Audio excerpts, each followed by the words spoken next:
Miles Carter hit the frozen ground with his shovel, and the sound was wrong. It was not the dull crunch of snow. It was not the hard bite of ice. It was metal. Miles stopped breathing for a second. The wind pushed loose snow against his boots, and the old barn behind him groaned like it was warning him to leave. The blizzard had ended at sunrise, but Coldwater Pass still looked buried alive. Fence posts were gone. Wagons were half swallowed. The air smelled like wet wood, horse sweat, and smoke from dying fires. Miles raised the shovel again. "Miles, leave it," his father said behind him. Caleb Carter's voice was low. Too low. Miles turned. His father stood near the barn door with a lantern in his hand. The flame shook even though Caleb's hand did not. That made Miles nervous. Caleb was a hard man. He had buried cattle in winter. He had pulled broken wheels out of mud. He did not scare easy. So why did he look scared now? Miles pointed the shovel at the ice. "There's something under here." Caleb stepped closer. "I said, leave it." That was the wrong thing to say to Miles. Miles had spent his whole life hearing men tell him what not to ask. Don't ask why your mother left. Don't ask why your father never speaks her name. Don't ask why Grandma Liza cries every year when the first snow falls. So Miles dug harder. The shovel scraped again. Metal screamed under the ice. Miles dropped to his knees and used both hands, even though the cold burned his fingers. His gloves were soaked. His nails hurt. But he pulled until a small black metal box came loose from the frozen ground. Caleb whispered, "Lord, no." Miles looked up fast. "You know what this is?" Caleb's jaw tightened. "Bring it here." "No, Miles." "No, Pa. Not until you tell me why you look like you just saw a dead man." Caleb moved toward him, but Miles backed away. That was Miles's trouble. Anger made him brave, but not wise. He did not think about what his father could do. He did not think about who else might be watching. He only thought about the box and all the years of silence. A sharp crack came from the road. A wagon wheel rolled over frozen ruts.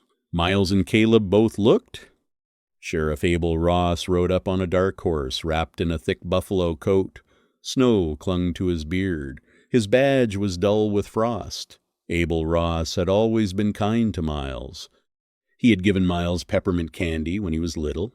He had once fixed Caleb's roof after a storm. But now the sheriff was looking at the box, not at Miles. Not at Caleb. Only the box. Sheriff Ross climbed down slowly. Leather creaked as his boots hit the snow. "Morning, Caleb," Ross said. Caleb did not answer. Sheriff Ross looked at Miles. "Son, that box belongs to Town Records. Hand it over." Miles held it tighter. "Town Records don't get buried behind my barn." The sheriff's eyes changed. Just a little. But Miles saw it. Ross smiled, but the smile had no warmth. "The storm shook up old ground. Strange things come loose after weather like this." Miles swallowed. His mouth felt dry as dust, even in all that snow. "Then I guess strange things can talk." Sheriff Ross stepped closer. "Careful, boy. Snow can uncover bones, but it can also bury the living." Caleb snapped. "Abel." That one word told Miles too much. His father and the sheriff knew something. They had always known something. Miles looked down at the box. It had no lock, only a bent latch frozen stiff. He struck it with the shovel handle. Once, twice. On the third hit, the latch broke. Caleb grabbed Miles's arm. "Don't." Miles jerked free. "You had 17 years to talk." He opened the box. Inside was a torn piece of blue cloth stiff with old dirt, a small folded paper ruined at the edges, and a silver necklace. Miles picked up the necklace. The chain was dark from age, but the little flat charm still shone under the gray sky. Miles rubbed it with his thumb. 4 letters appeared first, R-U-T-H, then more. Ruth Carter, his mother's name. The world went quiet. Even the wind seemed to stop. Miles had seen that name only once, on an old church paper Grandma Liza kept hidden inside her Bible. Ruth Carter. wife of Caleb, mother of Miles. Everyone said Ruth ran away when Miles was still a baby. People said she could not stand farm life. People said she wanted money, music, and bright city streets. People said Caleb woke one morning and found her gone. But if Ruth ran away, why was her necklace buried under ice behind their barn? Miles's chest tightened so hard it hurt. Pa, Caleb looked old. Older than Miles had ever seen him. Pa, Miles said again, his voice breaking. Why is Ma's necklace in the ground? Caleb reached for it. Give it to me. Miles closed his fist.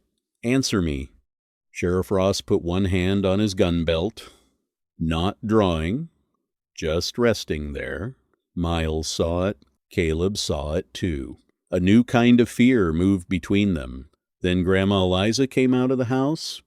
She was small, wrapped in a brown shawl, her gray hair loose around her face. She should have been inside near the stove. Instead, she walked through knee-deep snow like a woman heading to her own hanging. Miles? She called. Her voice shook. Miles turned to her. Grandma, did you know? Eliza's eyes fell on the necklace. Her face broke in a way Miles would never forget. She covered her mouth, and a sound came out of her like pain had been living in her for years, and finally found a door. Sheriff Ross said, Eliza, go back inside. She ignored him. Miles took one step toward her. Grandma, what happened to my mother? Eliza looked at Caleb, then at Sheriff Ross, then at Miles. Her hands trembled as she reached into her shawl and pulled out something small. It was a baby's mitten, old, brown, carefully patched. Miles stared at it. What is that? Eliza whispered. Yours. Miles frowned. Mine? She nodded, tears running down her face. You were wearing one the night Ruth disappeared. Miles looked at the mitten, then at the necklace in his hand. The cold suddenly felt deeper, like it had crawled inside his bones. Sheriff Ross's voice hardened. That is enough. Eliza lifted her chin, but her lips shook. No, Abel, the snow gave it back. Maybe God is tired of our lies. Caleb closed his eyes. Miles stepped closer to his grandmother. What lies? Eliza opened her mouth. Before she could speak, a gunshot cracked through the morning. The bullet hit the barn post beside Miles's head. Wood exploded into splinters. Miles dropped to the snow.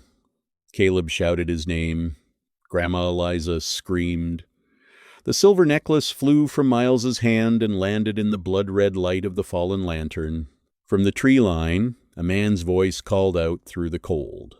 Hand over Ruth Carter's box, or the boy dies before sundown. Miles froze, because the voice sounded familiar, and his father whispered one name, like a curse.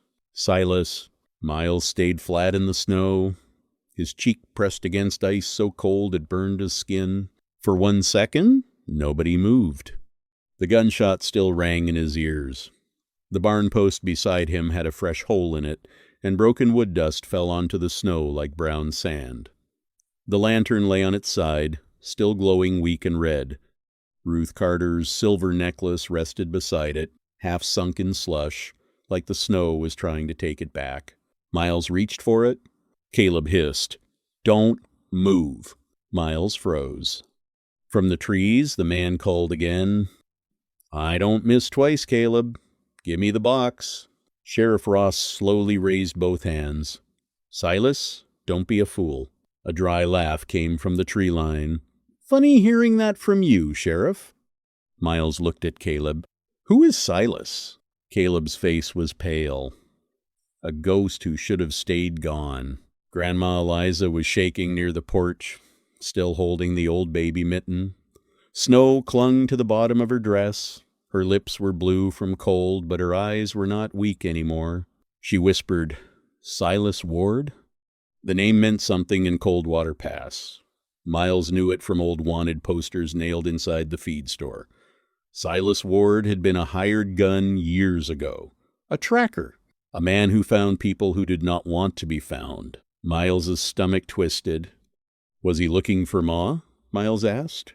Caleb did not answer. That silence hit Miles harder than the cold. Miles grabbed the metal box and rolled behind the wagon. Another shot cracked. The bullet tore through a sack of grain. Dry kernels spilled over the snow with a soft rushing sound. Caleb shouted, "Miles, stop!" But Miles was already moving. That was Miles's flaw. He thought truth was something you could snatch if you ran fast enough. He did not see that truth could have teeth. He crawled under the wagon, clutching the box to his chest. The metal was so cold it hurt through his coat. He could smell old grease, wet leather,